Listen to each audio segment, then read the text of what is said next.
Hello, السلام عليكم دمان والله ذي ميركس دونك شوفتين ومال عبد الله يون السلاميسة. ما أنتوا حربينا لو ذا قشن وانكو أركي قبلها الصوماليين مرة بدل الحالة يقول إذا إن أنا قبلها وحشيين أو ويلش أو وحشيهم مركب المانت وحربا قبلها الصوماليين أنا قلنا أنكو تشري إن أشوف وحشيهم أنكو أركي شعنان لها نرفنتي ناس كدينه. ضد بدلنا أي إلى أركين رنتي قربها تذكر مثلا قبلها الصوماليين يويل الباب marka horeysa inaynu ogaanaa inaynu soo dhex galay dad ajnabiya dhaqankeena garanay diinteena garanay meeshan ka nimidayna garanaynin so markastoo aad banaan joogto waa inaad ogaataa inaad dhaqankaaga aad u tahay ambassador aad u tahay marka anigu waxaan ku dhahay number 1 gabdhaha Soomaaliyeed haweenka telefoon dhagta ku jira telefoonka dhagta ku jira 24/7 telefoonkan wuxuu ku jiraa dhagta markay ilmihii ay geynayso dugsiga matalan markay adeeganayso dukaanka ka adeeganayso markay baabuurkii wado mar walba telefoon ba dhagta ugu jira dadka qaar marka dadka dhan ma aha gabdhahooda ma sheegayo gabdhaha qaar mar walba aragtid telefoon bay ku hadlayaan dhagtun buu ugu jira wad swediinaysa waxa dhahaysa qofkan yuu la hadlaa ma jin buu la hadlaa waliba matalan anigu kama soo horjeedo telefoonka qof walba uu u baahan yahay inuu qof la hadlo neefta iska saaro gurigaaga markaad joogtid banaanka markaad joogtid it's really important inaad dad la hadashidoo socialize aad samaysid oo aad dareentid in maaragtay aad saaxiibo leedahay in lagu jecel yahay inaad tahay qof social boola it's okay qof uu fiican yahay qofku inuu la hadlo dad kale laakiin markaad ilmahaaga daroob garanaysid matalan iskuulka aad ilmahaaga kusoo tuuraysid dhagtii hadday kugu jiro telefoonka duu kugu jiro ilmahaaga attention aada siinaynin ogow macalimadii inay fiirinayso saad ilmahaaga aad ula hadlaysid ama instructionka aad ula sameynaysid you have to represent yourself well because ogow maadaama oo qof Soomaaliyeed tahay dadkana dhaqankaaga aysan garanaynin always inaad isku day inaad noqotid dhaqankaaga aad u noqotid good ambassador so the way you act sida adigu maartay dadka ula xidhiidhaysid ama ula hadlaysid ama sida naftaada maartay aad ula dhaqmaysid dadka kale waxaa kamid ah in aad ogaatid waxyaabaha khaladka aad ku sameynaysid matalan telefoon dhagta kugu jira adigoo macalimadii ilmahaagii iskuulkii maartay la taagan oo la hadlaya laba maskax marhid hal maskax baad leedahay macalimadina way ku fiirinaysaa maadaama oo telefoon dhagta ku jirto oo ilmahaaga waqti siinaynin oo aadan wili u arkaynin muhiimadda ay leedahay inaad macalinka la hadashid ilmahaaga wax ku barayay ama ilmahaaga waqti siisid waayo marka ilmaha iskuulka lagu soo darab garaynaya ama ilmaha iskuulka geynaysa matalan ilmuhu waxay u tahay xilligaas xilli adag waayo hooyo ka tagaysaa abuu ka soo tagayaa meeshii buu joogaya so waa inaad maartay waqti siisaa waxaa laga yaabaa especially hadduu ilmo yar yahay preschool uu galayo ama wax yar yahay waqti buu u baahan yahay inaad la sii hadashid to make him comfortable meesha iskuulka marka mar walba good ambassador inaad u noqotid isku day telefoon dhagta kugu jira matalan hadda markaad baabuurka waddo kale safety issue weeyaan ilmahaaga baabuur ku jira gabadhan aad la hadlaysid wiilkan aad la hadlaysid aronkee qofku yahay but qofkaasi dib uu ku gelinayaa waayo laba maskax ma lihid baabuurka markaad wadid telefoonka dhabarku hal kugu jiro accident aad gashid what are you going to do markaas maadays eersanaya qofkaad eersanaysaa waxaan this is a piece of maxaan ku dhahay equipment ama wax that really makes our life easier maalin walba oo dadku la hadlay sida u baahan tahay waxyaabahaas oo dhan loo isticmaashid laakiin markuu ka xanuun noqdo wax 24/7 constant oo isticmaalaysid waa marka horeysa hadalkaaga badanay hadalkaaga duu badnaa dambigaaga badanay waayo qof kasta la hadlaysid maanta 24/7 haddii la hadlaysid of course hadalkaaga dambigaaga badanay waayo waxa ku hadlaysaa waxyaabo badan oo cantar baqasha ka buuxa oo loo baahnayn unnecessary haddana gurigaaga waad ku hadli kartaa laakiin markaad banaanka joogtid it's like had booliski baan ugu bartay dadkii suulaadka joogaan ugu bartay hooyadii ilmihii imaanaysa parents conference-igi dhagti ugu jira ilmihiiba shopping galaysa dukaankii ilmihii waa ka dhumeen qaarkii dhagta ugu jira really gabdhaha Soomaaliyeed markaad saas u dhaqantid adigu you're not really making us look good it's disgraceful markaad saas u dhaqantid oo 24/7 aad balqaleed adigoo telefoonka ugu jira it's very annoying and I don't really care qof walba personality qof walba wuxuu leeyahay wuxuu sameeyo bal laakiin way nagu badatay telefoonka gabdhihii meelaha ka buuxsanayaan ay cararayaan oo meelaha ordayaan aad ayay bulshada ugu soo badatay it's not hal qof maaha laba qof maaha and you must be aware of your action telefoon dhagta kugu jiro 24/7 ogow dadka Soomaalida inaadan you're not doing us a good service to be honest with you marka iska yareeya runtii waxa labaad ee aan jeclaan lahaa gabdhaha Soomaalida inaan u sheego really waxaa nagu soo batay waxa la dhaho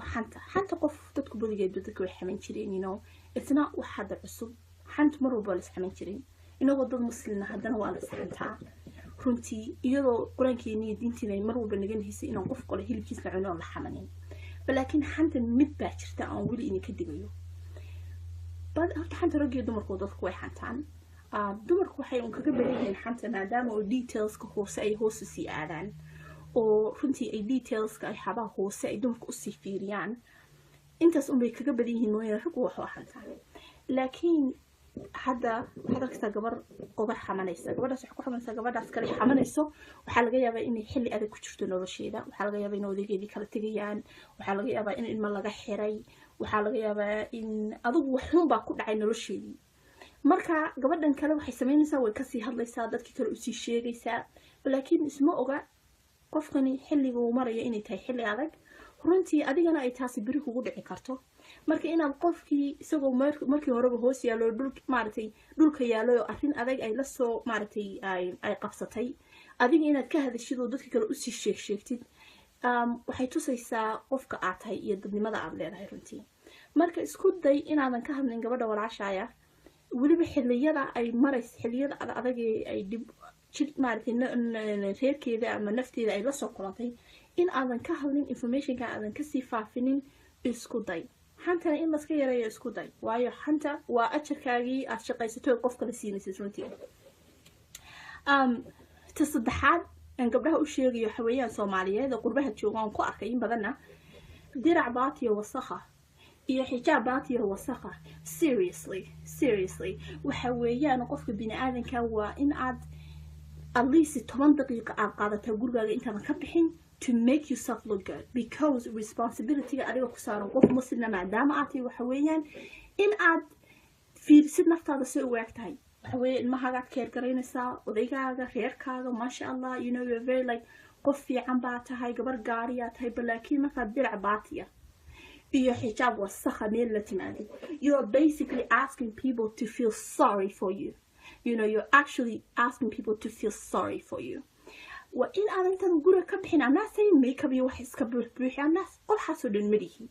لكن جواب الصومالي مرول بوحلوي يعني قارنيمو وحلوي قاني عرفون وحلوي قاني قروح بالوي قاني لكن هذا قربي وحلالك ساقب بدن أو أن نفتو ذي بكير جريني really هو اللي بدنا بهو ينك أيو بدن تاي ما شاء الله ويو really حول بدن بقبانيان وهيركودو قبانيان ما شاء الله حول بدن بيحيان بلكن يجي ما نفتو ذي إلاوي marka haddaad hooyo tahay Soomaaliyeed oo hawl badan hayso ilmaha leh oo masha Allah isku day in aad meel gurigaaga ka samaysatid aad dharkaaga kaliya ku ridatid because maadaama qof muslim tahay it's your responsibility to look good basically dadku ma oga nolosha aad haysatid ma oga if you're having a bad day or good day but laakiin they basically can get that information by looking at you so if you really haddaad si fiican u eeg tahay maradaadu clean tahay laaban tahay you have dhar fiican oo laga naxaynin dadku ma ka naxayaan marka you basically feel happy to see that person but like if you have this person I think meesha kaga yaalo and bahalkii maradii isku duuduuban tahay and kor iyo bahalkii kala duwan yihiin you really dadku way ka naxayaan they're really gonna feel sorry for you and basically you're just telling people that you really don't care you're maybe suicidal or something I don't know when ugu badatay hadda dacas dhaadheer gabdhaha Soomaaliyeed waxa lagu yaqaanay really most of us wadanka joogeen ama qurbaha joogeen waxa lagu yaqaanay wili inay yihiin gabdha aad iyo aad u gaarayna gabdho wili naftooda takeer gareeya aad ayaa tasnoo ku yaqaanay marka qurbaha dad joogtid xijaab jeexjeexan iyo maro baatiya meel maraysid you're really disgraceful to us gabdhaha Soomaaliyeed making us look good so you have to inadar fiican xiratid basically markaan u arko gabar fiican oo qurux badan oo wili nafteeda waqti soo siisay 5 daqiiqo nafteeda ku soo spend garaysa mariyaheedu fiican yihiin you really feel happy to see that person but laakiin marka aragtid gabar gabadeeda kala dheer you absolutely feel sorry for her ka saddexaad aan rabay in aan gabdhaha Soomaalida aan ku nacay qurbaha joogaan jeclaan lahayn laga tago waxa weeyaan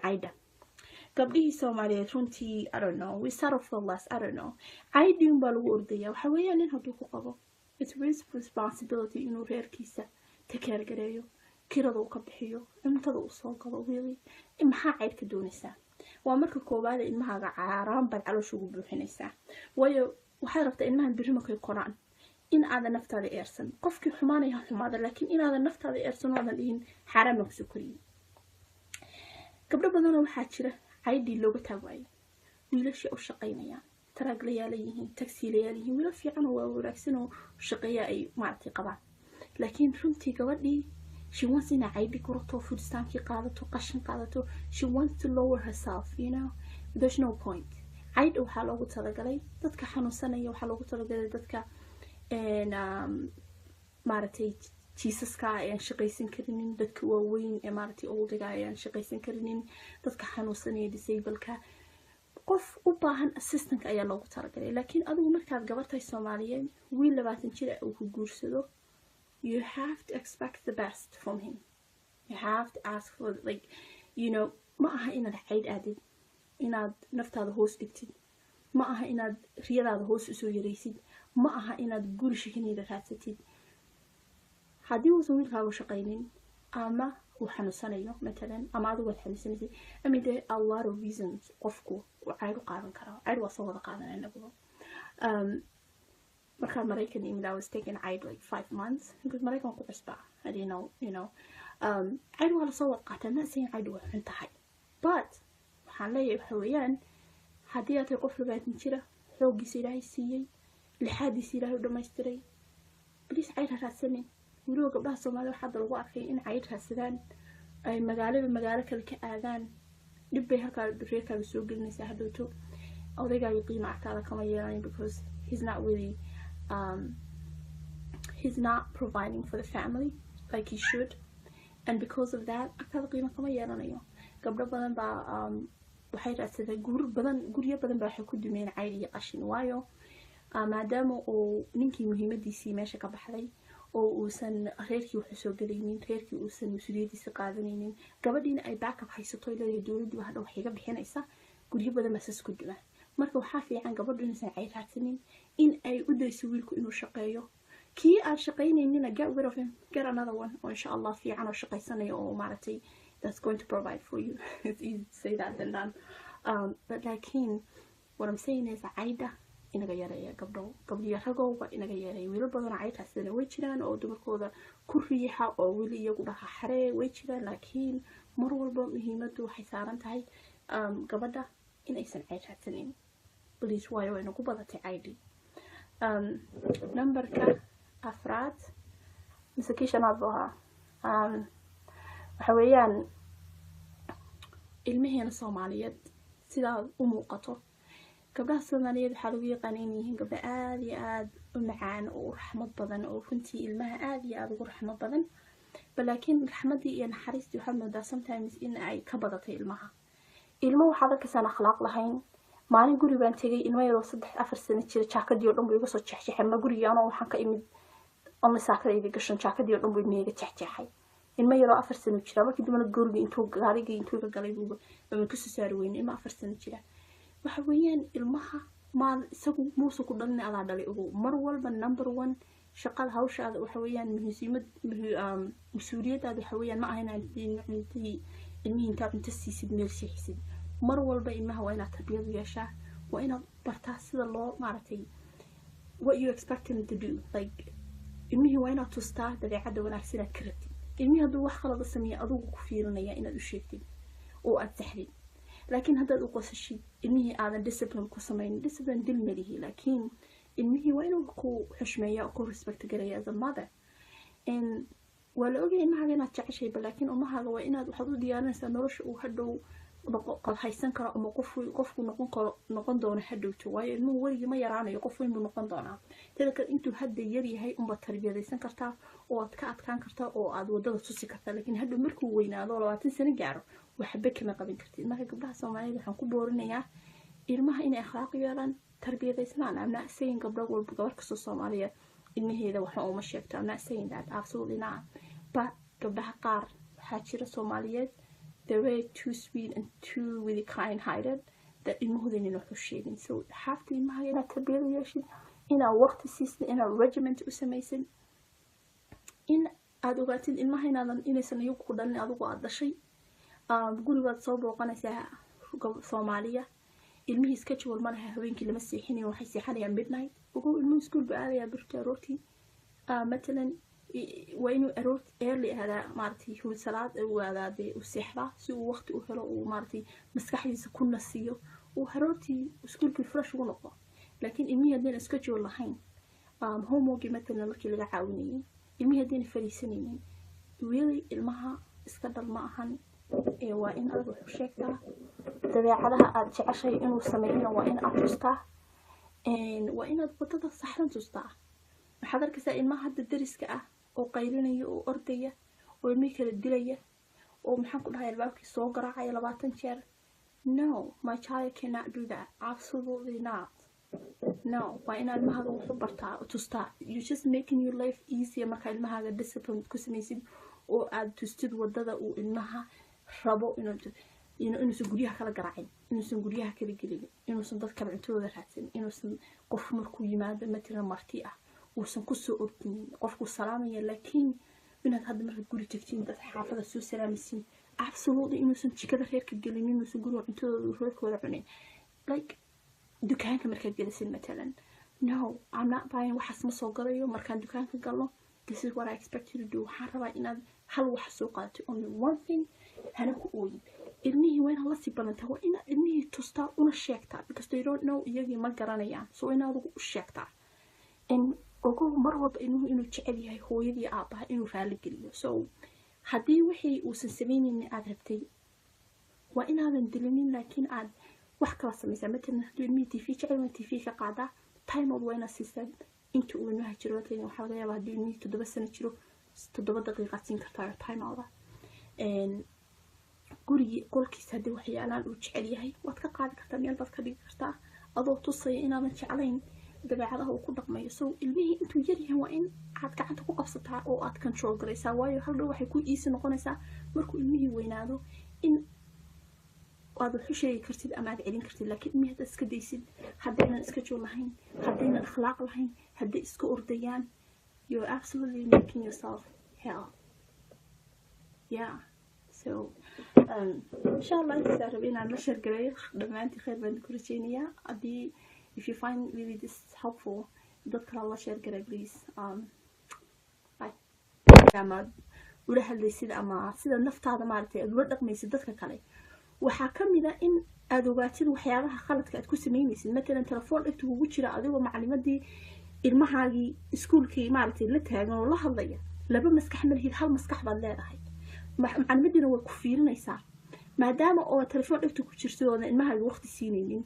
oo aadan weli u arkaynin muhiimadda ay leedahay inaad macalinka la hadashid ilmahaaga wax ku barayay ama ilmahaaga waqti siisid. waayo marka ilmaha iskuulka lagu soo daroob garaynaya ama ilmaha iskuulka geynaysa matalan, ilmuhu waxay u tahay xilligaas xilli adag, waayo hooyuu ka tegaysaa, aabuu kasoo tegayaa, dad meeshii buu joogaya. so waa inaad maartay waqti siisaa. waxaa laga yaabaa especially hadduu ilmo yar yahay preschool uu galayo ama wax yar yahay, waqti buu u baahan yahay inaad la sii hadashid to make him comfortable meesha iskuulka. marka mar walba good ambassador inaad u noqotid isku day. telefoon dhegta kugu jira matalan hadda markaad baabuurka wadid oo kale, safety issue weeyaan. ilmahaaga baabuur ku jira, gabadhan aad la hadaysid, wiilkan aad la hadaysid, I don't care qofku yahay, but qofkaasi dib uu ku gelinayaa, waayo laba maskax ma lihid. baabuurka markaad wadid telefoonka iyo dhabarku halka kugu jiro, accident aad gashid, what are you gonna do markaas? maadays eersanaya, qofkaad eersanaysaa. waxani this is a piece of maxaan ku dhahay equipment ama wax that really makes our life easier maalin walba oo dadku la hadlay sida u baahan tahay waxyaabahaas oo dhan oo isticmaashid. laakiin markuu ka xanuun noqdo wax 24/7 constant oo isticmaalaysid, waa marka horeysa hadalkaaga badanaya. hadalkaaga haduu badnaa dambigaaga badanaya, waayo qof kasta la hadlaysid maanta 24/7 haddaad la hadlaysid, of course hadalkaaga dambigaaga badanaya, waayo waxaa ku hadlaysaa waxyaabo badan oo cantara baqasha ka buuxa oo loo baahnayn unnecessary. haddana gurigaaga waad ku hadli kartaa, laakiin markaad banaanka joogtid, it's like hadda booliskii baan ugu bartay, dadkii suulaadka joogaan ugu bartay, hooyadii ilmihii imaanaysa parents conferencegii dhegtiba ugu jira, ilmihiiba shopping garanaysaa, dukaankii ilmihii waa ka dhumeen, qaarkii dhegta ugu jira. really gabdhaha Soomaaliyeed marka saas u dhaqantid adigu you're not really making us look good, you know. It's disgraceful marka saas u dhaqantid oo 24/7 aad balqaleed adigoo telefoonka ugu jira, you know. It's very annoying and I don't really care qof walba personal qof walba wuxuu leeyahay wuxuu sameeyo, but laakiin way nagu badatay telefoonka gabdhihii meelaha ka buuxsanayaan ee cararayaan oo meelaha ordayaan aad ayay bulshada ugu soo badatay. It's not hal qof maaha, laba qof maaha, and you must be aware of your action. Telefoon dhegta kugu jiro 24/7 ogow, you know, dadka Soomaalida inaadan, you're not doing us a good service you know, to be honest with you. Marka iska yareeya runtii. waxa labaad ee aan jeclaan lahaa dadka Soomaalida inaan u sheego, really waxaa nagu soo batay waxa la dhaho xanta qof dadku badigeed dadku way xaman jireen, you know. It's not wax hada cusub, xanta mar walba la xaman jireen inagoo dad muslimiin haddana waa la saxantaa runtii, iyadoo quraankeena iyo diinteena ay mar walba naga nahisay inaan qof kale hilibkiisa cuno la xamanin, laakiin xanta mid baa jirta aan weli inay ka digayo. bad xanta rag iyo dumarku dadku way xantaan. dumarku waxay kaga badan yihiin xanta maadaama oo detailska hoose ay hoos u sii aadaan, oo runtii ay detailska ay xabaha hoose ay dumarku u sii fiiriyaan, intaas bay kaga badan yihiin mooyaan rag wax xantaan. laakiin hadda waxaad gabar qobar xamanaysa, gabadhaas wax ku xamanaysa, gabadhaas kale xamanayso, waxaa laga yaabaa inay xilli adag ku jirto nolosheeda, waxaa laga yaabaa in odageedii kala tagayaan, waxaa laga yaabaa in ilmo laga xiray, waxaa laga yaabaa in adigu waxun baa ku dhacay nolosheedii. marka gabadhan kale waxay sameynaysaa way kasii hadlaysaa, dadkii kale u sii sheegaysaa, laakiin isma oga qofkani xilliga uu marayo inay tahay xilli adag runtii, adigana ay taasi biri kugu dhici karto. marka inaad qofkii isagoo markii horeba hoos yaalo dhulka yaalo arrin adag ay la soo ay qabsatay, adiga inaad ka hadashid oo dadka kale u sii sheegtid, waxay tusaysaa qofka aad tahay iyo dadnimada aad leedahay runtii. marka isku day inaadan ka hadlin gabadha walaashaya weliba xilliyada ay marayso, xilliyada adag ay dib reerkeeda ama nafteeda ay la soo kulantay, in aadan ka hadlin informationka. hello, salaamu calaykum dhammaan walaalada meel kasta adduunka joogtiin, waa Meel Cabdilaahi oo idin salaamaysa. maanta waxaan rabay inaan la wadaago 5 wax oon ku arkay gabdhaha Soomaaliyeed. marar badan waxaa lagu eedeeyaa inaanan gabdhaha wax u sheegin oo wiilasha wax u sheego. marka bal maanta waxaan rabaa gabdhaha Soomaaliyeed aniguna aan ku jiray inaan 5 wax u sheego oon ku arkay, jeclaan lahaana runtii inaan iska dayno. dad badanna ay ila arkeen runtii. qurbaha dadka jooga matalan gabdhaha Soomaaliyeed iyo wiilalba, marka horeysa waynaynu ogaanaa inaynu soo dhex galnay dad ajnabiya, dhaqankeena garanay, diinteena garanay, meeshaan ka nimidayna garanaynin. so markastoo aad bannaan joogto waa inaad ogaataa inaad dhaqankaaga aad u tahay ambassador aad u tahay. marka anigu waxaan ku dhacay number 1 gabdhaha Soomaaliyeed haweenka telefoon dhegta ku jira, telefoonka dhegta ku jira 24/7. telefoonkan wuxuu ku jiraa dhegta markay ilmihii ay geynayso dugsiga matalan, markay adeeganayso dukaankii adeeganayso, markay baabuurkii wado, mar walba telefoon baa dhegta ugu jira. dadka qaar marka dhegta dadkoo dhan ma aha, you know, gabdhahoo dhan ma sheegayo. gabdhaha qaar mar walba aragtid telefoon bay ku hadlayaan, dhegtoon buu ugu jiraa. waad isweydiinaysaa, waxaad dhahaysaa qofkan yuu la hadlaa, ma jin buu la hadlaa. weliba matalan anigu kama soo horjeedo telefoonka, qof walba wuu u baahan yahay inuu qof la hadlo, you know, neefta iska saaro gurigaaga markaad joogtid, banaanka markaad joogtid, you know. it's really important inaad dad la hadashid oo socialize aad samaysid, oo aad dareentid in aad saaxiibo leedahay, in lagu jecel yahay, inaad tahay qof social boola. it's okay, you know, qof uu fiican yahay qofku inuu la hadlo dad kale. laakiin markaad ilmahaaga daroob garanaysa matalan iskuulka aad ilmahaaga kusoo tuuraysid, dhegtii hadday kugu jiro telefoonka hadduu kugu jiro ilmahaaga attention aada siinaynin, ogow macalimadii inay fiirinayso saad ilmahaaga aad ula hadlaysid ama instructionka aad ula sameynaysid. you have to represent yourself well, because ogow maadaama oo qof Soomaaliya tahay dadkana dhaqankaaga aysan garanaynin, always inaad isku day inaad noqotid dhaqankaaga aad u noqotid good ambassador. so the way you act sida adigu dadka ula xidhiidhaysid aan kasii faafinin, isku day. xantana in laska yareeyo isku day, waayo xanta waa ajarkaagii aad shaqaysato qof kale siinaysid runtii. ta saddexaad aan gabdhaha u sheegayo haweenka Soomaaliyeed oo qurbaha joogaan ku arkay in badanna dirac baatiyo wasakha iyo xijaab baatiyo wasakha. seriously waxa weeyaan qofka bini aadanka waa in aad at least 10 daqiiqo aad qaadataa gurigaaga intaadan ka bixin to make yourself look good, because responsibility adiga ku saaran qof muslimna maadaama aad tahay waxa weeyaan in aad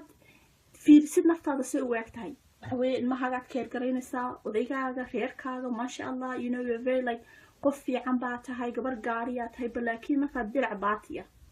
iyo xijaab wasakha meel la timaadid, you're basically asking people to feel sorry for you.